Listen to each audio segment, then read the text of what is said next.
Oke, kita berjumpa kembali di video tutorial manajemen keuangan, masih di time value of money. Ya, di pembahasan terakhir kita akan membahas tentang amortisasi pinjaman. Maksud dari amortisasi pinjaman itu apa? Ya, ada amortisasi pinjaman. Ya, amortisasi pinjaman adalah pembayaran atau angsuran yang sama secara periodik yang meliputi bunga dan angsuran pokok. Seperti tadi, kalau misalnya sebelum video sebelumnya ya, misalnya kita R-nya adalah 1 juta, berarti kita mungkin akan membayar 1 juta itu selama 12 kali, karena 12 bulan misalnya contoh ya, dan 1 juta itu sudah mengandung dua unsur, yaitu pokok dan bunga pinjaman. Ya, ini contoh. Atau kalau misalnya contoh lagi yang paling sering sekali dilihat adalah angsuran cicilan motor. Ya, itu banyak sekali. Misalnya kita lihat brosur, ya, brosur motor itu di belakangnya akan ada skema atau gambaran atau schedule jadwal bagaimana angsuran motor itu bisa dilunasi dari awal sekali, dari pertama kali kita mengangsur sampai angsuran ke berapa puluh kali misalnya, ya.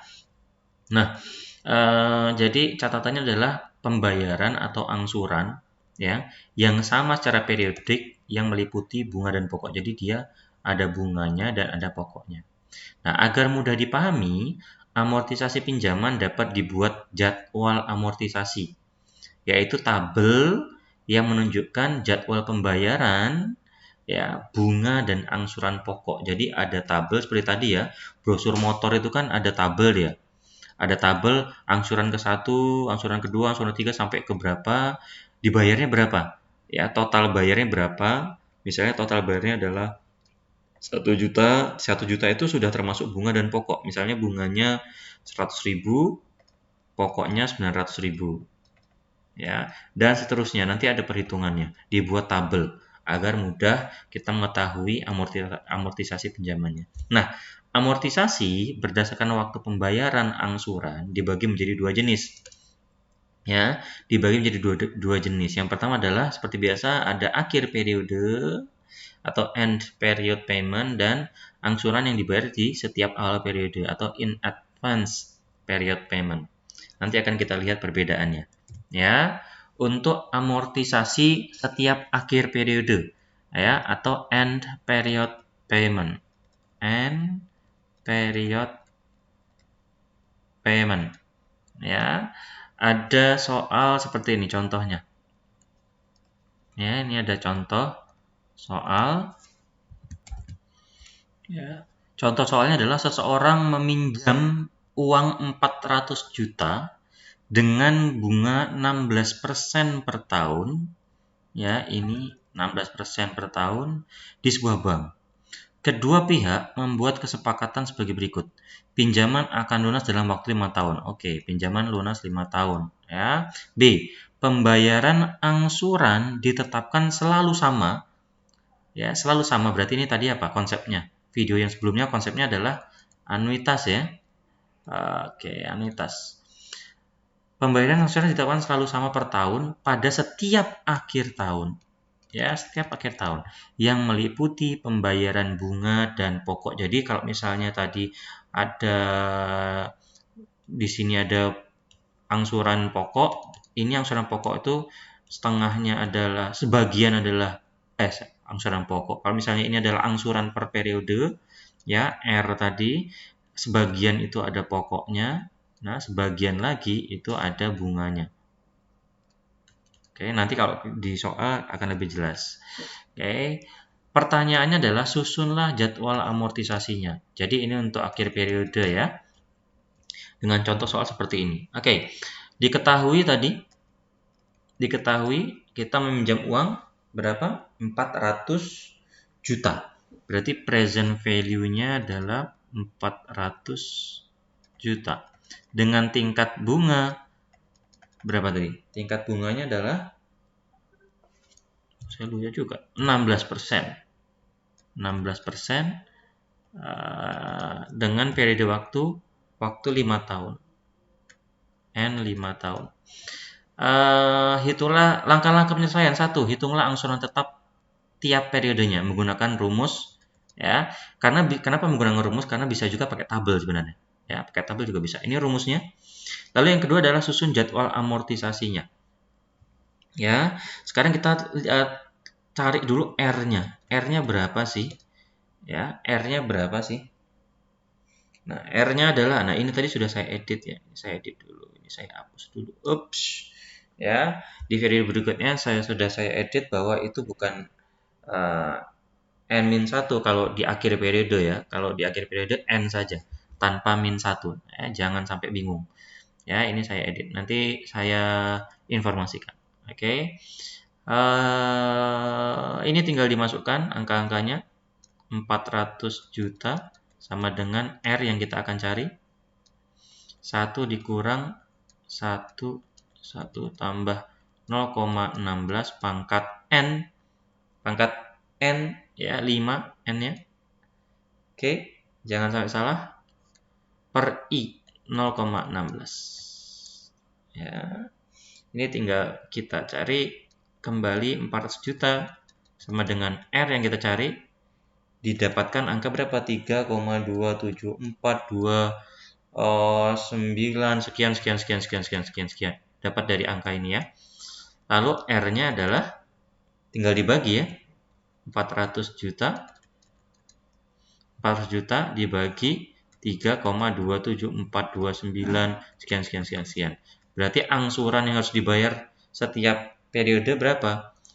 Angsurannya adalah 122.163.753.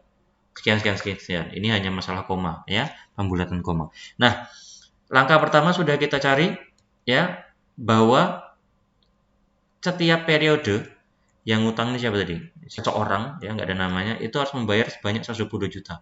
Kalau dia ngutangnya 400 juta dengan bunga 16% per tahun dan akan diselesaikan di tahun kelima. Jika setiap pembayaran itu di akhir periode. Nah, sekarang susun jadwal amortisasinya. Jadwal amortisasi akan kita gunakan Excel. Ya, mana ya. Nah, ini sebenarnya sudah selesai, tapi saya akan hilangkan dulu biar kita tidak pusing ya. Udah ada jawabannya nanti malah pusing gitu ya. Nah, ini adalah hasil yang kita dapatkan tadi ya,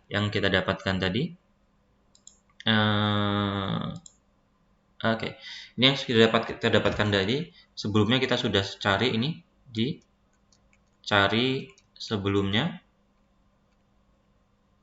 ya, dengan dengan utang pokok 400 juta, bunganya 16%, N-nya 5. Ini ada N-nya 5 gitu ya.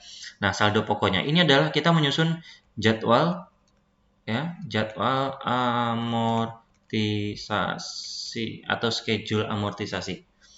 Oke, ini adalah jadwal amortisasi. Siap, mulai. Cara pertama adalah saldo pokok kita taruh di sini.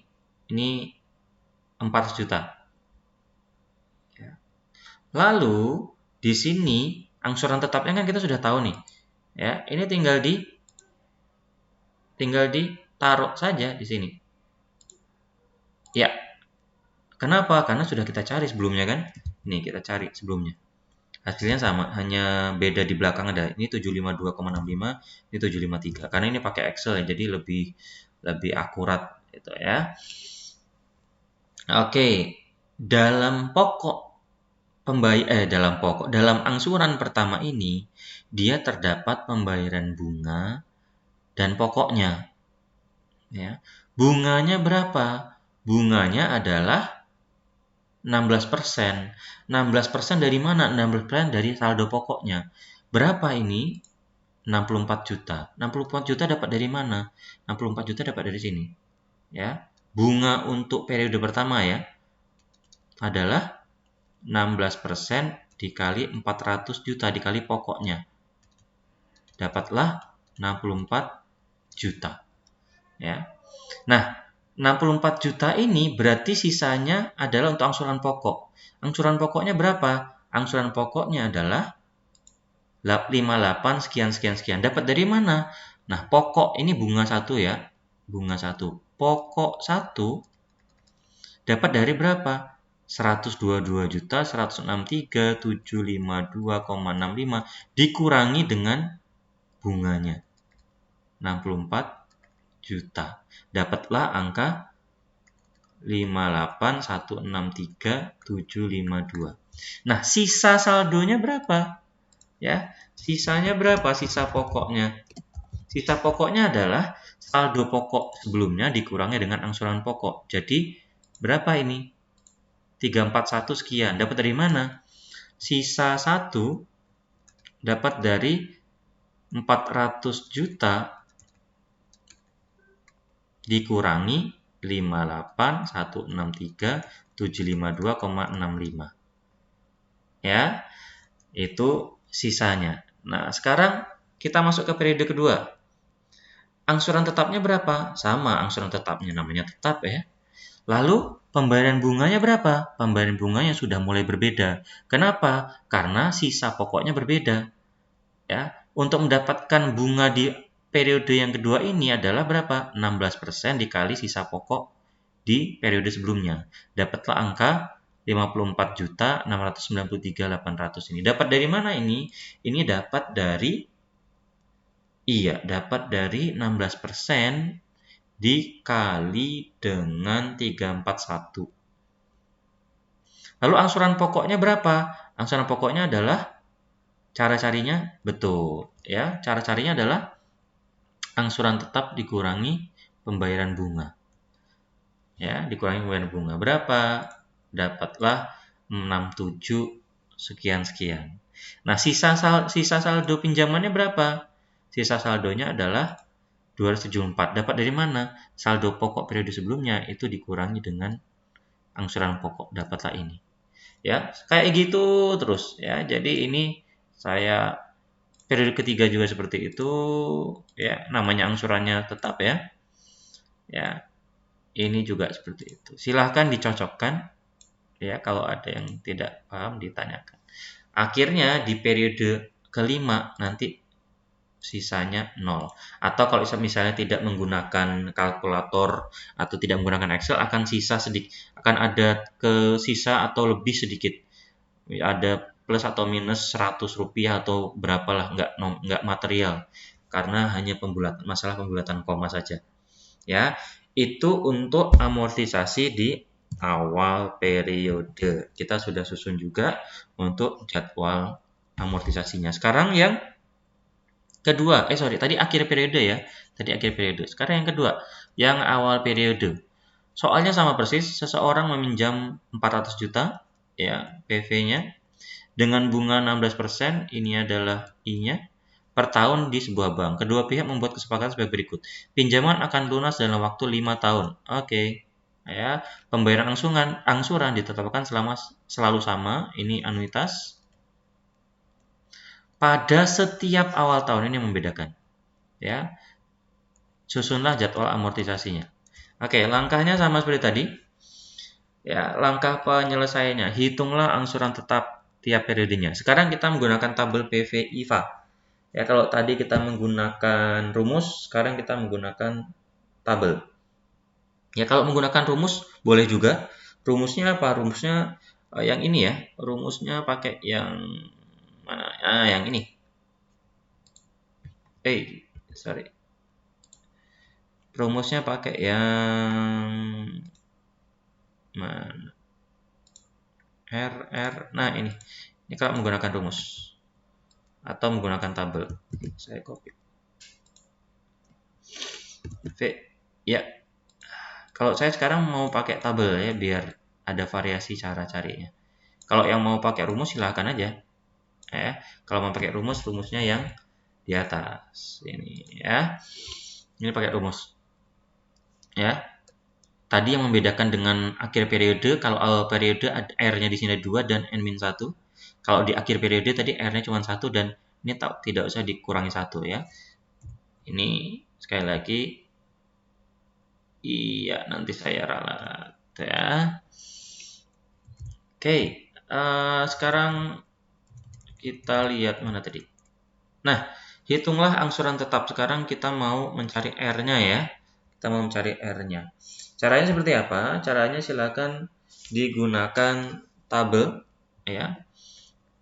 Kita masukkan ke rumusnya 400 juta sama dengan R tambah R per PV IVA I, N-1 ya. Berarti 400 juta sama dengan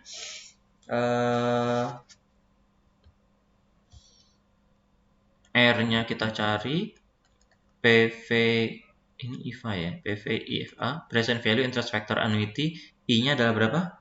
16%, N-1. N-nya tadi kan 5 ya? N-nya 5. Tapi karena N-1 ini 4. Berarti kita bisa cari RP 400 juta R tambah R. Kalau misalnya saudara kita lihat ini di tabel dengan PV IVA present value interest factor annuity yang 16% ke kanannya kita cari 16%, ke bawahnya kita cari 4, akan ketemu angka 2,79818 ya. Silakan dicek. Lalu kita cari R-nya. R-nya adalah RP 400 juta dibagi, nah ini tadi ya, R-nya kan dikeluarkan 1, satunya ditambahkan 1 ditambah 2,79818 ya, dapatlah. Kalau mau dijabarkan lagi, R sama dengan RP 400 juta per 3,79818. Jadi setiap periode kita bayar berapa angsurannya? 105.313.598. Ini adalah angsurannya. Jadi yang pertama kita sudah lakukan. Sekarang kita susun jadwal amortisasinya ya. Kita menggunakan Excel. Oke, amortisasi. Nah, ini sudah saya inikan juga, cuman saya tutup dulu biar tidak bingung.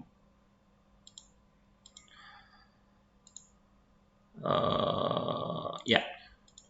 Nah, yang paling membedakan sekali, ini informasinya sama kayak tadi ya. Ini informasinya 400 juta, pinjamannya bunganya 16% dalam waktu 5 tahun, ya dapatlah ini R-nya. Tapi di awal apa akhir? Di awal periode. Artinya ketika kita pinjam uang atau terima uang 400 juta, itu langsung dikurang dengan angsuran pertama. Nah, inilah yang membedakan. Jadi, di awal periode ini sangat perhatikan sekali bedanya dengan yang akhir periode. Kalau di akhir periode kan pembayaran pertama itu di 1 ya. Yang ini adalah pembayaran pertama langsung dilakukan di 0, di periode 0. Nih, langsung ada pembayaran pertama di 0. Kenapa? Karena dia di awal periode angsurannya. Jadi ketika terima uang 400 juta, di saat itu juga langsung dipotong dengan angsuran 1. Nah, oke. Sekarang pembayaran bunga. Berapa pembayaran bunganya? Pembayaran bunganya ya belum dapat, belum ada. Kenapa? Karena periode 0, belum kena bunga. Ya. Nah, berarti semuanya itu untuk angsuran pokok ya. Jadi saldo pokoknya sekarang berapa? 294.686.402. Kenapa 294? Karena langsung semuanya angsuran pertama itu tidak mengandung bunga dan pokok, tapi semuanya pokok. Jadi 400 juta itu dikurangi dengan 105. Dapatlah saldo pokok. Sisanya pinjaman kita itu menjadi 294. Nah, angsuran yang kedua jumlahnya sama. Nah, baru di angsuran yang kedua ya di periode 1 ini ada bunganya. Berapa bunganya? Ini. Dapat dari mana 47 juta? Dapat dari, ada yang tahu? Iya, dapat dari mana? Ada yang tahu? Dapat dari 16% dikali dengan sisa saldo pokok. Angsuran pokoknya berapa? Angsuran pokoknya 58 juta. Ada yang tahu dari mana? Dari angsuran tetap per periode dikurangi dengan pembayaran bunga. Ini kalau dijumlahkan dua ini, hasilnya 105 juta. Saldonya berapa? Sisa saldonya 236 juta. Dapat dari mana? Dapat dari, iya, ini saldo pokok sebelumnya dikurangi dengan angsuran pokok. Dapatlah ini. Kalau pembayaran bunga ini dapat dari mana? Ini dapat dari 16% dikali saldo pokok, sisa saldo. Nah, ini dikurangi ini menjadi angsuran pokok. Angsuran tetap dikurangi pembayaran bunga sama dengan angsuran pokok. Dan ini kita lakukan semuanya. Saya buka ya. Jadi nanti di tahun keempat, periode keempat itu sudah habis. Ini sisa sedikit karena hanya pembulatan ya. Di kelima ini udah nggak ada nih. Bandingkan ya. Bandingkan ini yang akhir periode, dia di tahun kelima baru habis. Kalau di awal periode, ya dia di tahun keempat, periode keempat udah habis. Sisa dikit karena pembulatan, ini karena pembulatan koma aja. Ya, karena pembulatan koma. Ya, itu untuk amortisasi sangat sederhana, tetapi kalau tidak hati-hati bisa salah hitung. Ya, kita ketemu lagi di video berikutnya. Selalu sehat selalu ya, semangat.